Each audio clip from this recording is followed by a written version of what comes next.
spotlight you, Jim, so that you can talk to everybody? And you bet. So hello, everybody. Just going to run through the format for this evening briefly so you know what to expect. I'm going to hand it over to Joe Dillon to introduce our speaker this evening. Everybody will be on mute for the duration. And when we get to the end, which is going to be roughly about a half an hour tonight, then we'll have plenty of time for the Q&A section.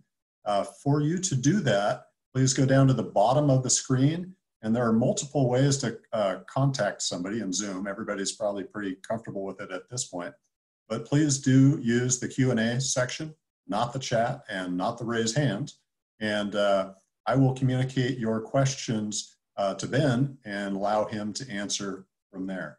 So about a half an hour, then as much time as you'd like for Q&A. And then that'll wrap up. So welcome to the first Zoom virtual QASIG. Hopefully this goes well, and looking forward to your questions at the end. So with that, I'll hand it over to Mr. Joe Dillon for the introduction. Oh, I think you're on mute there, Joe. Ah, there we go. There you are. For those who don't know me, my name's Joe. I'm the founder and CEO of CoreDev. I'm sitting next to Shelley, who's the president of CoreDev. And this is in 19 years of doing this event, this is unique. So let's enjoy it for what it is. Tonight's speaker is Ben Trissel, who's a senior quality engineer with Photoshop at Adobe, and it's a pleasure to make the introduction. And I look forward to this talk. Awesome. Thank you very much. Hand it back to you, either Jim or to Ben. Might as well take it over, Ben. All right, I'll take it over. Thank you very much. Appreciate it. Okay. There I am. there you are. All right, so my background, yes, I am a senior quality engineer for Photoshop. I started out at Aldus right when Aldus got bought by Adobe. My background is type and typography. Before working in software, I was a book designer, printer, typesetter. And got hired at Aldus because I knew type, not because I knew computers. At the time, they were like, well, we can teach you the computing. We need your skills with type. And that's kind of been my career ever since. I worked on Photoshop, PageMaker, InDesign, TypeKit, started my own company, and then came back to work on Photoshop. So that's sort of my resume quickly. This talk, normally what I talk about is I go out and I talk about type, typography, design, the history of type and typography and how we got a standardized alphabet, things like that, things that maybe 8 people in the whole world are excited about, but they're really excited about it. This talk, let me see if I can get this going. This is the second time I've given this talk. And this is the first time I've ever given a talk over Zoom. So this is kind of exciting. Not looking out at a crowd, but talking to myself in my studio. All right, so hopefully you can see my slides. So this is black box testing in an automated world. I've been in the profession since before there was any comprehensive automation that could be done in software. Automation has always been the holy grail of testing, trying to come up with a cumulative plan for testing complex pieces of code.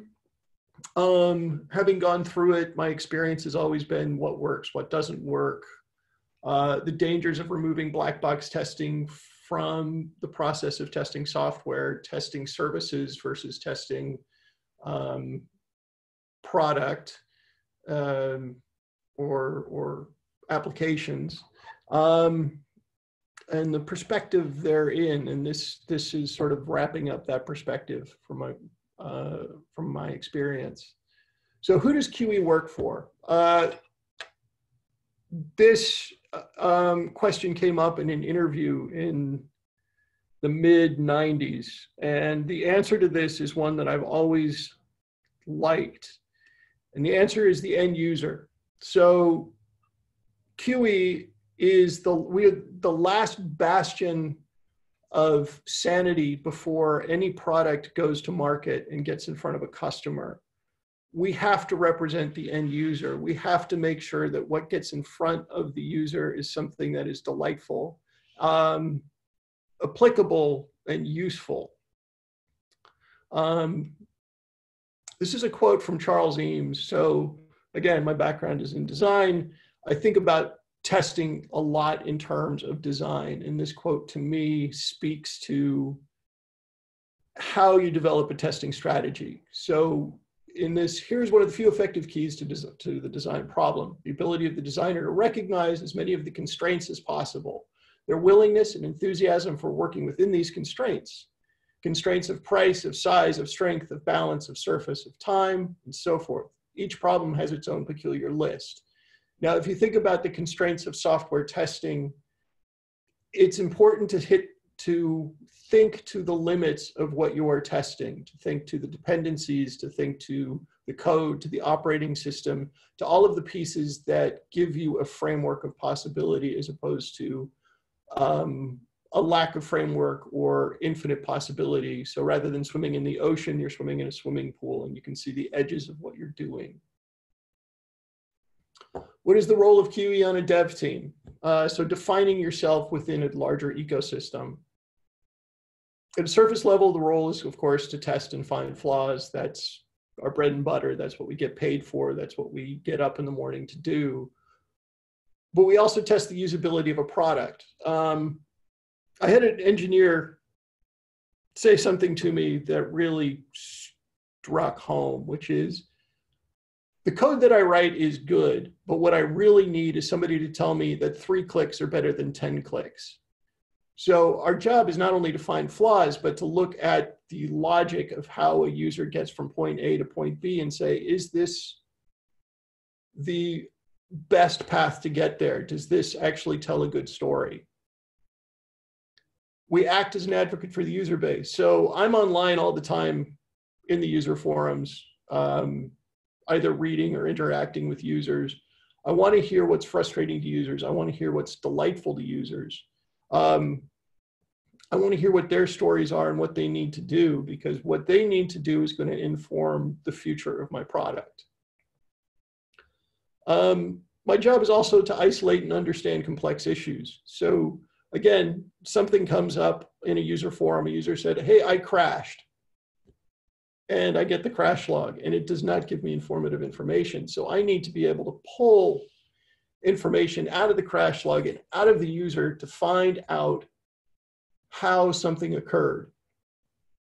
And then I need to be able to relate that to development or to project management, or find out how that problem sits for the future of the product. Who do I work with? Who does Kiwi work with? Development, that's a no-brainer, hand in hand within the development process. Project management. So a lot of my job now is working with the project manager. It's again about the constraints of the product and making sure that what we're doing fits into a timeline. We do bi-weekly releases, and the cadence really is, in order to do a release every 2 weeks, we have to have a backstory that's 5 weeks long. So every release takes 5 weeks actually to hit. So we're always 5 weeks ahead of the next release. Project management, the project manager not only is the person who's driving that, but they are the key to talking to the people you need to talk to get your feature out the door. Product management, this is the person who's designing your product. This is also the person you want to have a meeting with. Sometimes it's really hard to get a meeting with your product manager because they're always talking up the food chain. Go back to your project manager and say, hey, I need to have this meeting. If you're in good stead with your project manager, they can set up that meeting with your product manager. UX. Design. So what my experience has been is designers are all over the product. They do a net design for the product, but they are not necessarily specialists. I'm a specialist. So I can work with design to say, well, that works. Yes, but does that work within the language of type and typography? It's very important to me. Again, this is very specialized. This isn't going to be everybody, but it's important to me that when we do new typographic features, they fit into a language that's 600 years old, right? We're not reinventing the wheel. We're continuing a story. We're continuing a through line of how things get done. It's a tech support. This is where your bugs after ship come from. Being able to talk to tech support is awesome. QE is philosophy. Again, one of the driving principles of the way I approach testing is programming is mathematics, right? It's algorithms, it's increment, it's decrement, it's very, in a sense, cut and dry. It's mathematics in a way. QE is a philosophy. So understanding code is only part of a job. I need to understand inductive and deductive reasoning. So is a philosophical construct, is a logical construct. Inductive and deductive reasoning is really where I am able to define problems. And I need to create a logical framework around that information. So after I've gathered all the information I need, after I fully understand the problem that I'm looking at, I need to be able to wrap that up and explain it to all kinds of people. So we provide context and advocate for sometimes contrary fixes. I'm sure in our jobs, we have all run into bugs that people up the food chain say, well, that's not a priority. That's not something we want to fix. Being able to say how something impacts the customer is going to drive something to fix. Developing a testing strategy. Know what automation can and can't do. Really know what your automation harness is doing. Really understand if you're load testing, stress testing, doing regression testing, unit testing, know what those tests are doing so you know what's covered, so you know what's not covered. So you know how to fill the gaps with black box testing. So if I know what my automation harness is doing, I know where to start to look for what the automation harness isn't doing. I need to know how to concisely report those findings. And that's not only just saying, I'm writing a bug report, it's saying, hey, automation is doing these things. This is what I did. This is how the customer is gonna interact with it. Being able to talk to the health of your product and your area is super important. Inductive logic. I want to get back to this because this is an interesting piece.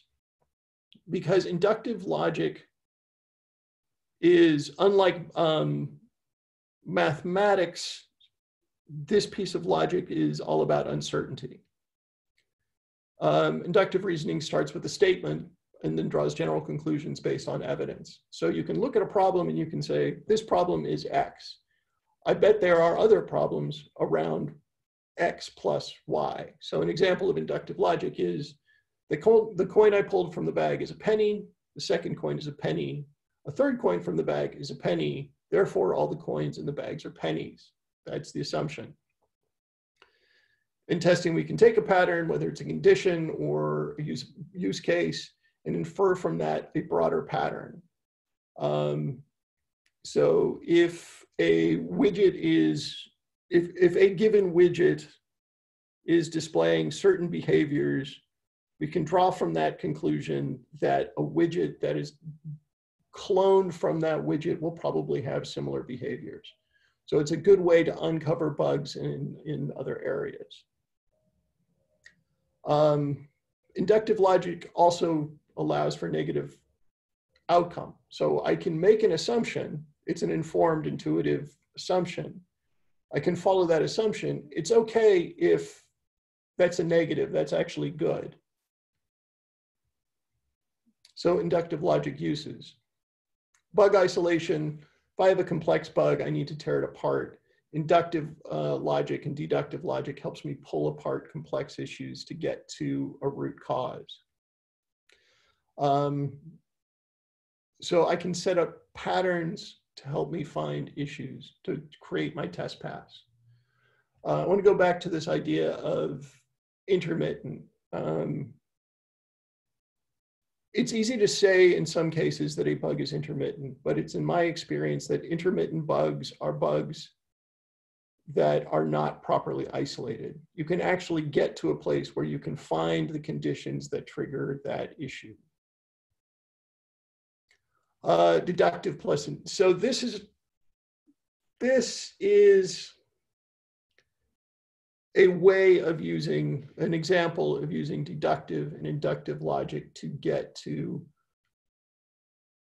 a simple reproducible steps.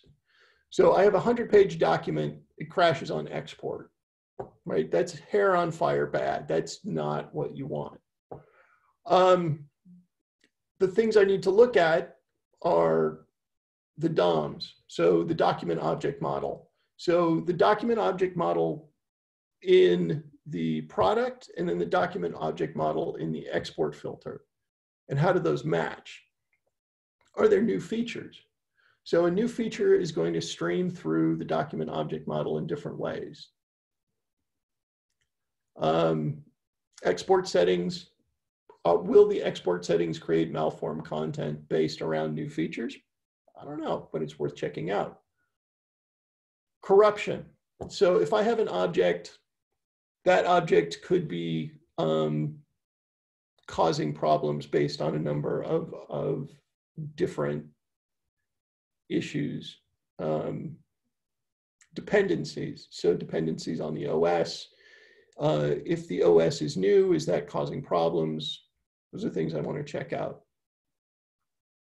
Or is it some combination of the above? So in this case of the 100-page document crashing on export, pulling everything out to get to the page, the single page that is causing the problem, and then finding the object on the page that is causing the problem. So not only is it finding the object, but what are the attributes on that object that can be causing problems? And then how are those attributes interacting with the operating system? In this specific case, what it was an old font sitting in a document that was causing a bad resource forking event on export.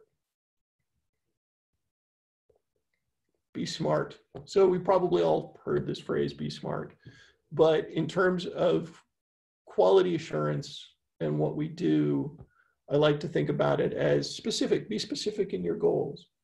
What is it you're testing? What is it you're not testing? What are your dependencies? Who's the team you're working with? Understand all of those pieces.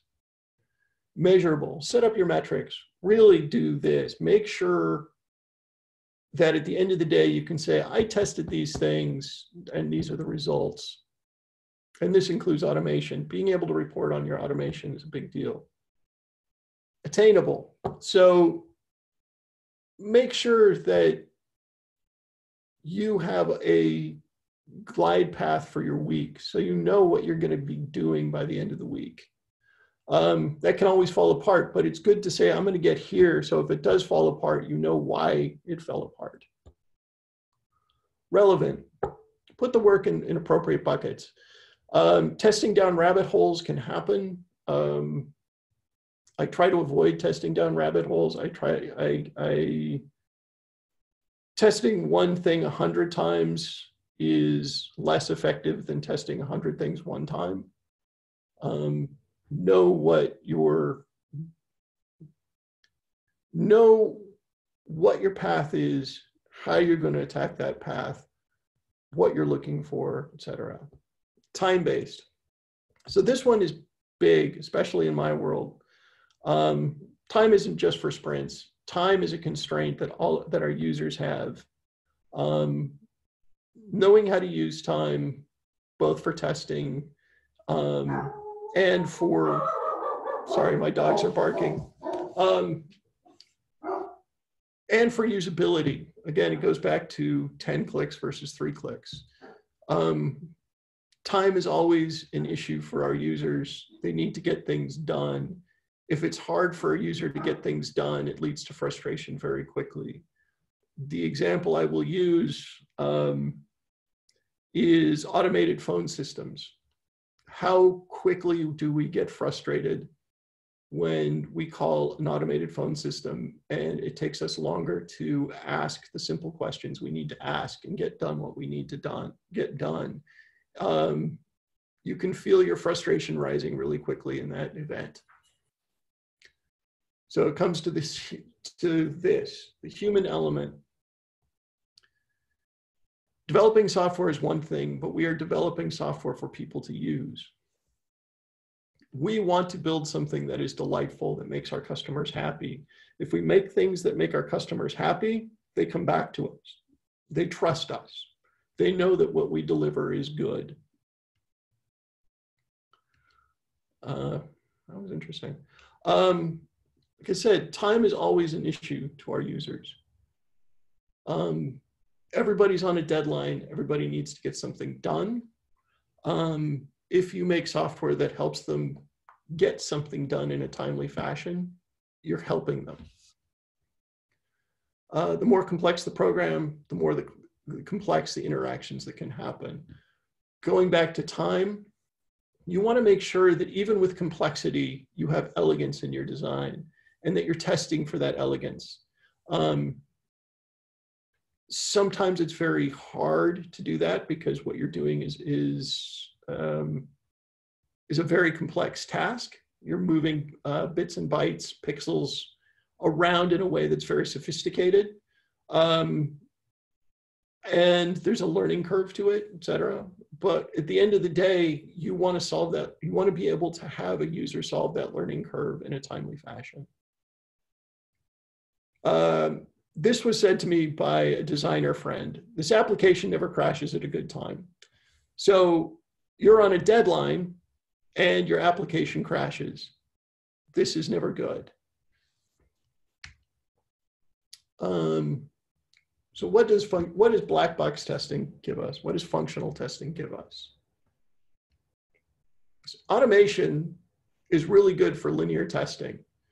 So whether it's unit testing, whether it's throughput, whether it's stress testing, the way automation works is in straight lines. So you can create a pretty good net of testing straight lines through a product. You can even do some orthogonal testing using automation. So know what your harness is doing. But what functional testing gives us is, oh, there's an issue over here. And there's a like issue over here, right? So being able to see these patterns and being able to pull these patterns out. Automation might not be able to find it, but your intuition, your skill set will help define where these problems lie. Issues reported post-ship. Bugs always ship. It's impossible to ship bug-free software. And the reasons for not being able to ship bug-free software are manifest. The programming language you use, the package that you use to develop with has bugs in it. Operating systems have bugs in it. New operating systems introduce new bugs. It's just, you can't trap all of those issues, but you can try to know the issues. The best issues you can have are issues that have been reported but are still active. So these are bugs that have been deferred, they've been triaged, you know what the issues are. You've just said it's worth holding this as a risk so we can ship on time. Unknown issues. So these are the things that come in and are stressful because they're expensive, they're untriaged, they take a lot of time to figure out.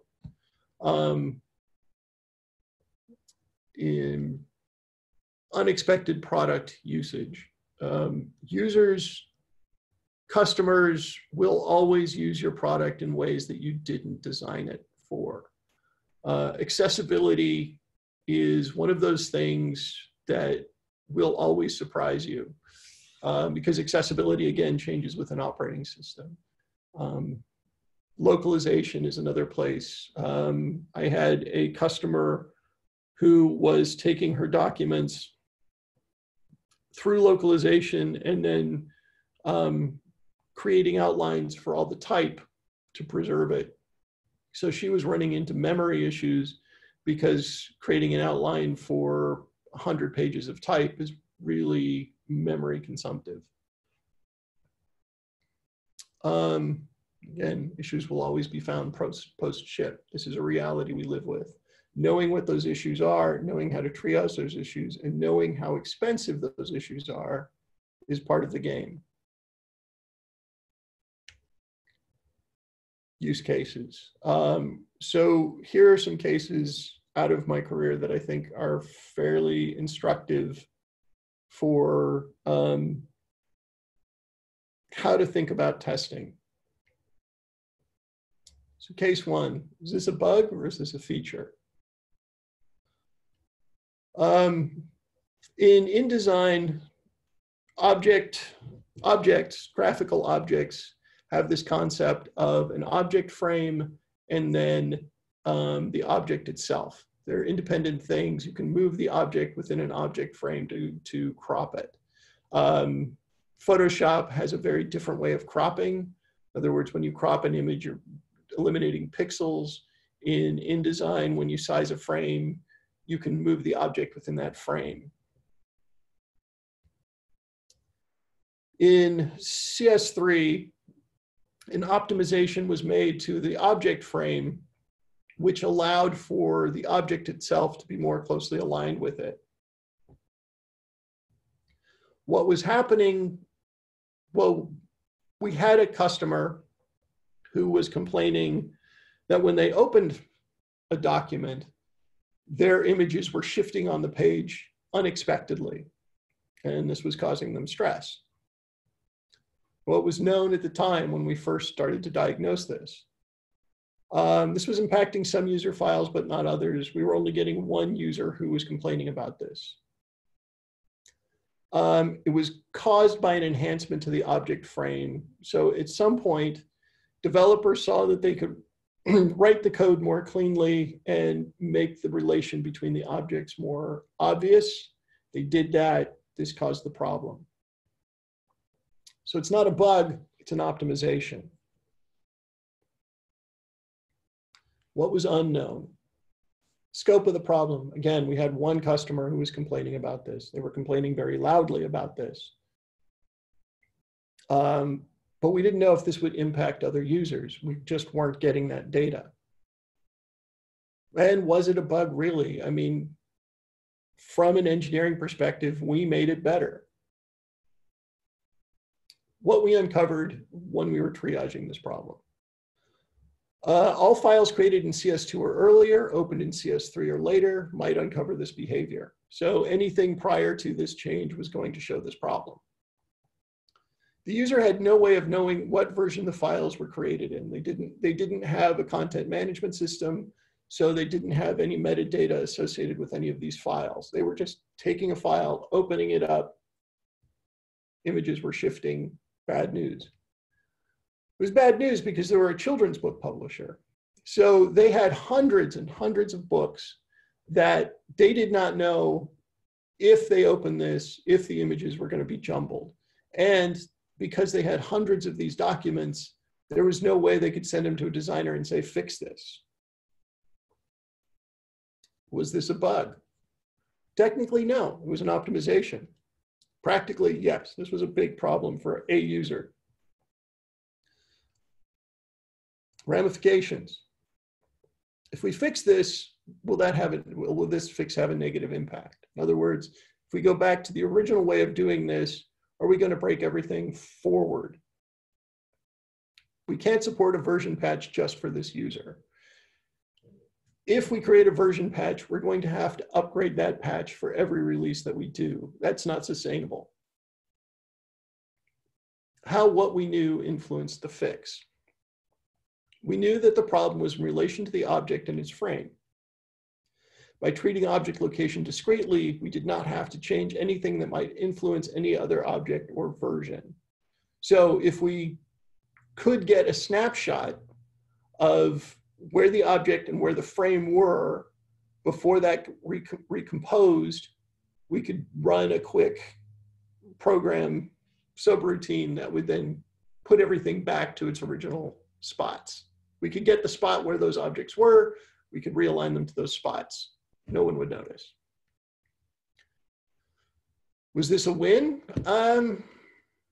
Short answer, no. We spent way too much time dithering, coming up with reasons not to fix this. We were making a high-profile customer really angry by not fixing this. It took us way too many weeks to get to a fix. Long answer, yes. This actually gave us process that we could then apply to future problems. We could buttress our own pre-release testing to make sure that we were tracking these kinds of issues. So in the long term, this made us better. This made us better testers. This made us a better organization. QA's role in all of this. So what did we do?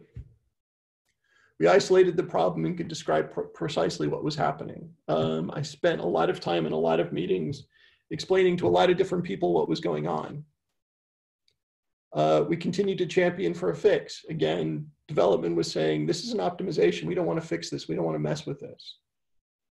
We were able to construct a narrative that spoke to all invested parties. So it wasn't just talking internally. It was talking to this customer who was having this pain and saying, yes, we understand what your pain is.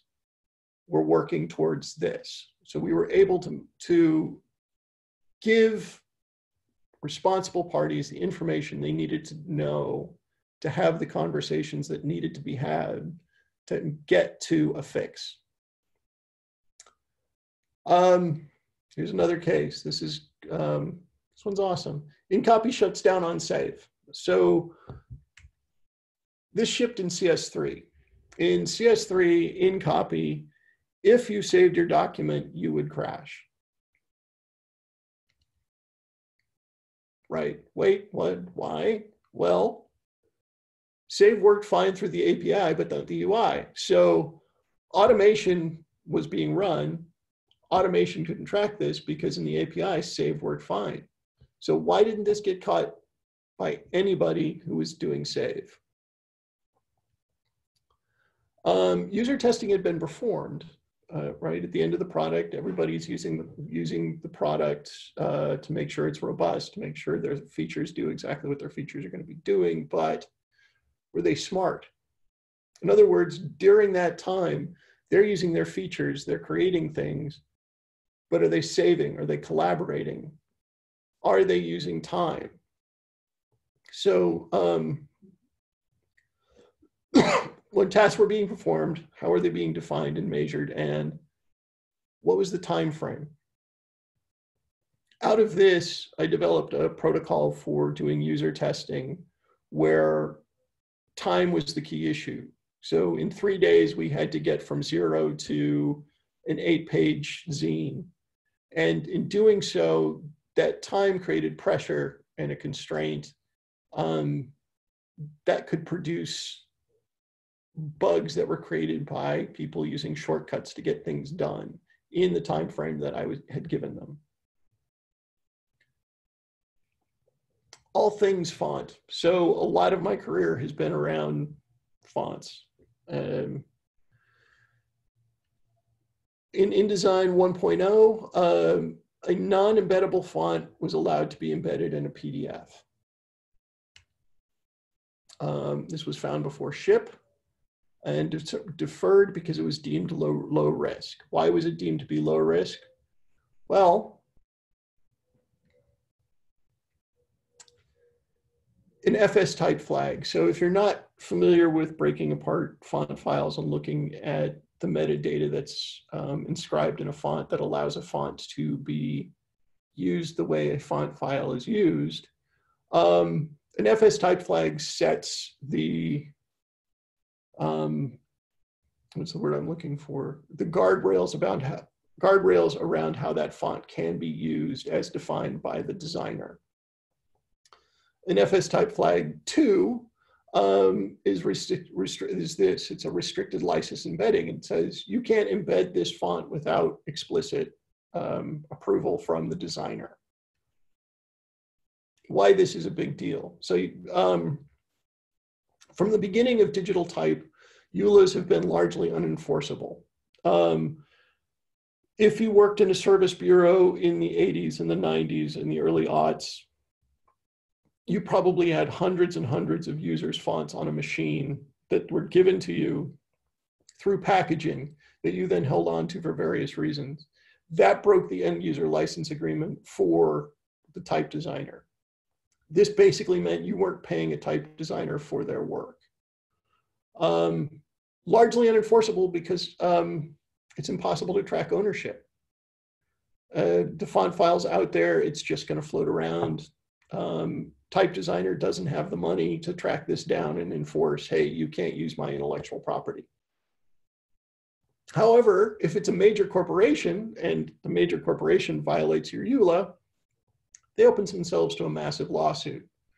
So say you are a 2-person font design firm and you design a font and Nike takes that font and they use it in a major ad campaign and they got that font from their graphic designer who had it on their machine. They didn't bother to buy the font. Then the font designer says, hey, that's my font. I didn't sell that to you. I'm now going to sue you because you're a major corporation.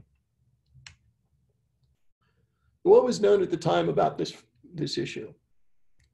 Because an unembeddable font could be embedded, right? The FS type flag was not being honored. Product and project management thought this was an acceptable risk. Again, EULAs are hard to enforce. Kiwi did their due diligence by reporting the issue. Engineering weighed in regarding a fix, so we knew what a fix would be. What were the ramifications? What happens when you break the EULA? Again, a major corporation puts themselves in this position. It's a legal issue. So this was not a technical issue. This was a legal issue. Postmortem. What would have forced a fix was context. If somebody had said, hey, think about this in terms of the legality of what we're doing. Product management, project management, development, up the chain would have said, oh yeah, that's a bad deal. And that's actually what happened. That's what actually forced the issue. Inductive reasoning. This is how violating the EULA could impact not just our company, but other companies. Fast forward. In 2013, Typekit started to serve desktop fonts. So prior to 2013, Typekit was only serving web fonts. Web fonts exist in the cloud. There's not a lot of embedding that is happening here. A very important feature was managing font licensing. So by serving desktop fonts, you are actually managing font licensing for the designer. Font licensing was the only way to go forward with third-party designers. If we wanted to use their fonts, we had to make it attractive to them. We had to say, hey, you're going to get paid. Every time somebody uses your font, you get paid. We're able to track that. We're able to look at the usage of these, and we're able to give you money for this. Packaging. So packaging has been the bane of type designers for decades. In InDesign, you package a document, it packages up your fonts. Those fonts then go live in the wild.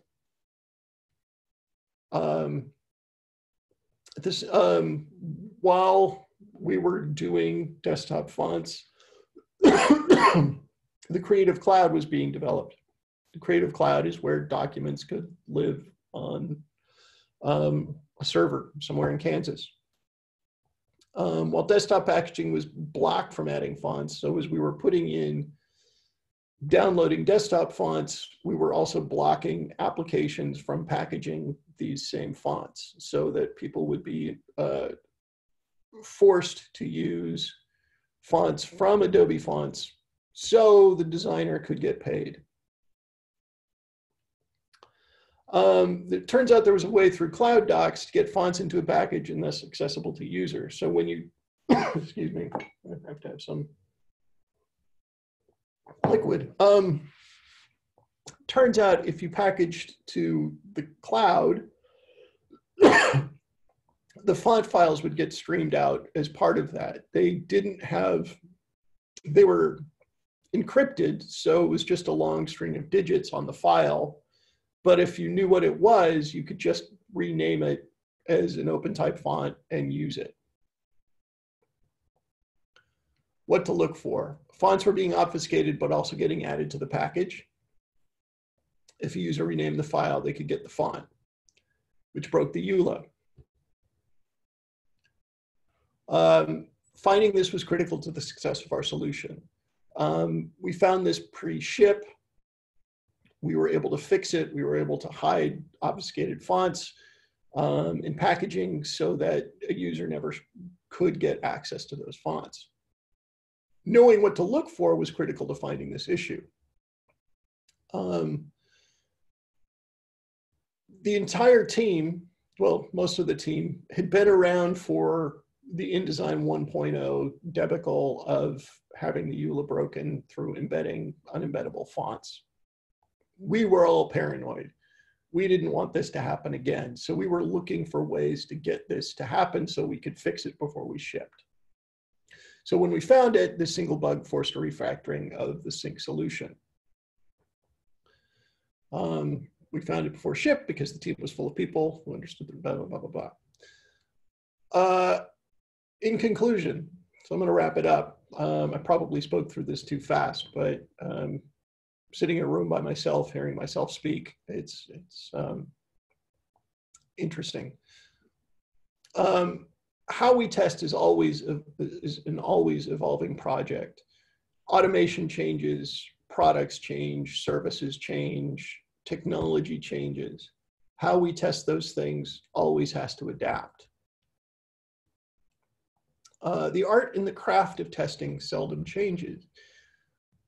The logic and the tools, the investigative tools used by testing rarely ever change. They just get adapted to new technologies. Having someone on the team who can form this kind of interface makes your product better.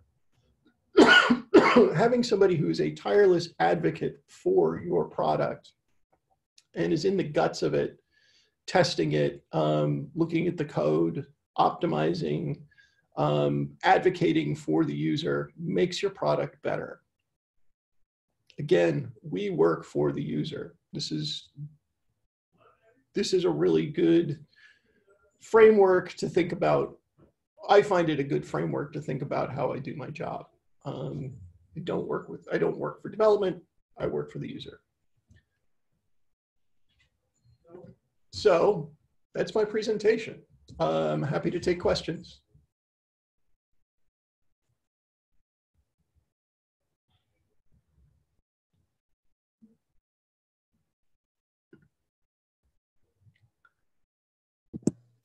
Hi, Ben. I think Jim is monitoring questions that came in, and I think a couple came in through email. Okay. Yeah. Yep, the first one I have for you, oops, are you with me? There we go. First one I have for you is from Anand, and it's a two-parter. What tests can and should be automated, and what tests should be manual? Oh, that's a great question. Again,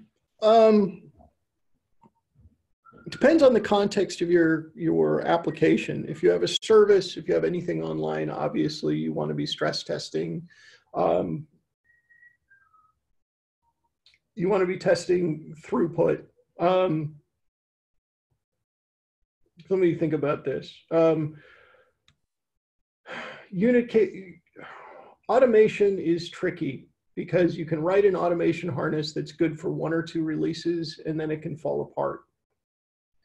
So defining an automation harness is first defining something that's relatively sustainable, that you can keep alive and keep it from getting brittle from multiple releases.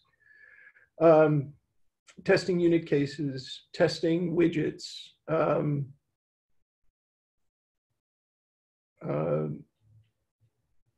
the basic elements of any product can be tested through automation. Where you want to use black box testing is in complex interactions. You don't want to be generating random tests through automation because those are really hard to pull apart. You want to be able to have discrete pieces that you're testing through automation.